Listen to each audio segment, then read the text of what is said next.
بسم الله الرحمن الرحيم القارعة ما القارعة وما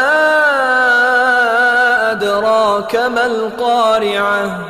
يوم يكون الناس كالفراش المبثوث وتكون الجبال كالعهن المنفوش فأما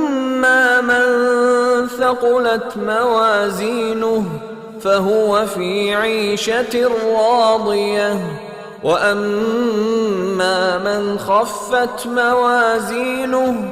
فأمه هاوية وما أدراك ما هي نار حامية